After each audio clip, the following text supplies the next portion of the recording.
De toutes les églises orthodoxes, l'église syrienne est sans doute la plus ancienne après celle de Jérusalem.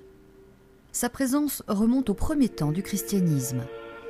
C'est en effet aussitôt après la Pentecôte que l'évangile est annoncé à Antioche, inaugurant les premières missions vers l'Occident et vers l'Asie.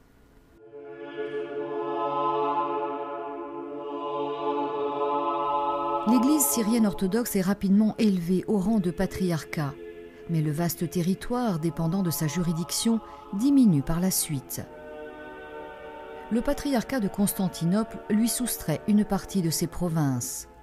D'autres se déclarent autonomes, comme la Perse en 410, Chypre en 431 et Jérusalem en 451, date du concile de Chalcédoine qui provoque une scission encore plus radicale.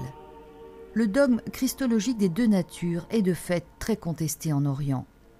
Le patriarche d'Antioche se déclare résolument monophysite, une seule nature dans le Christ. On tente de l'évincer, mais en vain.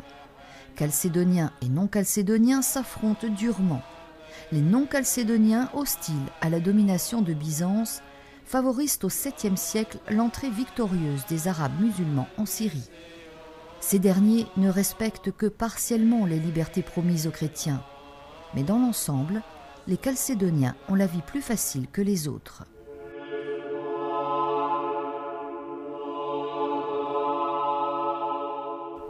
Au XVIe siècle, le mouvement d'union avec Rome, conduit notamment par les Capucins, pénètre largement l'église syrienne, et l'idée d'une église syrienne catholique voit le jour. En 1781, un évêque est élu patriarche et fait profession de foi catholique, suivi par une partie des fidèles et du clergé. Mais l'autre partie élit son propre patriarche et une hiérarchie syrienne orthodoxe persiste.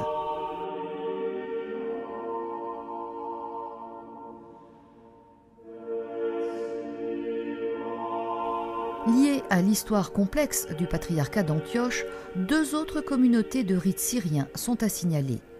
En effet, au XVIIe siècle, une partie importante de l'église malabar des Indes se tourne vers le patriarcat syrien orthodoxe et se place sous sa juridiction.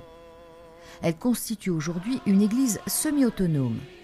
En 1930, une partie de cette église devient catholique, tout en gardant le rite syrien.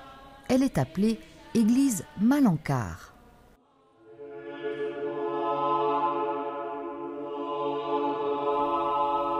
Le patriarche de l'église syrienne réside à Damas, en Syrie. Les évêques orthodoxes syriens sont présents à Jérusalem depuis 793 et de façon permanente depuis 1471.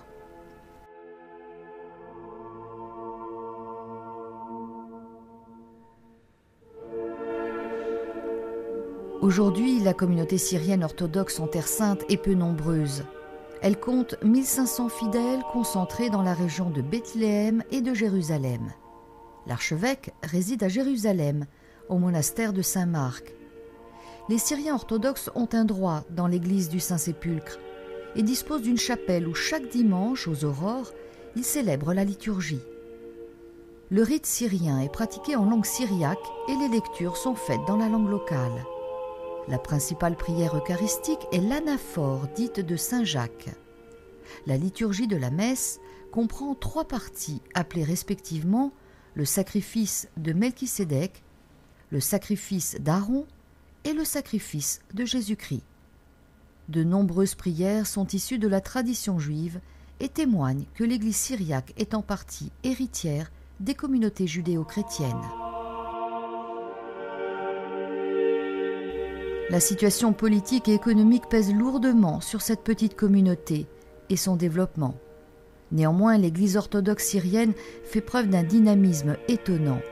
Capable de faire face aux problèmes d'aujourd'hui, elle tente d'assurer son avenir en Terre Sainte.